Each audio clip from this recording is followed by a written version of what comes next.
ലോകത്തെ ഏറ്റവും കൂടുതൽ എയർ പൊല്യൂട്ടഡ് ആയിട്ടുള്ള സിറ്റീസ് ഏതൊക്കെയാണെന്ന് നിങ്ങൾക്കറിയോ? 2025 ലിസ്റ്റ് വന്നിട്ടുണ്ട്.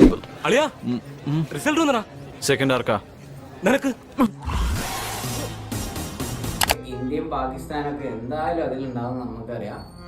സോ ഈ സ്ഥലത്തൊക്കെ ഒരു ദിവസം നിൽക്കുന്നത് 20 സിഗരറ്റ് വലിക്കുന്നത് തുല്യമാണ്. ലിസ്റ്റിലേക്ക് വരുമ്പോൾ ടോപ്പ് 10 6 സ്ഥാനം നമ്മൾ ഇന്ത്യ തന്നെ തൂക്കിയിട്ടുണ്ട്. നമുക്ക് ടോപ്പ് 5 മുതൽ തുടങ്ങാം. ടോപ്പ് 5 പാകിസ്ഥാനിലെ ലാഹോർ ആണ്. ടോപ്പ് 4 ഇന്ത്യ തന്നെ മുല്ലങ്കൂർ എന്ന് പറഞ്ഞൊരു സ്ഥലമാണ്. ടോപ്പ് 3 കസാക്കിസ്ഥാനിലെ കരഗണ്ട എന്ന് പറഞ്ഞ വേറൊരു സ്ഥലമാണ്. ടോപ്പ് 2 ഡൽഹി തന്നെ, ഡൗട്ട് ഇല്ലല്ലോ. ടോപ്പ് 10 ന്യൂഡൽഹി കിടക്കുന്നത്. ടോപ്പ് 1 അത് ഇന്ത്യ തന്നെയാണ്. അത് ബ്രിൻഹാട്ട് എന്ന് പറഞ്ഞ ഒരു സ്ഥലമാണ്. ശരിക്കും ഈ കേരള മോഡൽ എന്നൊക്കെ പറയുന്നത് വെറുതെ അല്ല. ഇന്ത്യയിലെ പല സംസ്ഥാനങ്ങളും കേരളത്തിനെ കണ്ട് തന്നെ പഠിക്കണം. ഇവിടുത്തെ വേസ്റ്റ് മാനേജ്മെന്റ് ഒന്നും വേറെ എവിടെ ഇല്ല.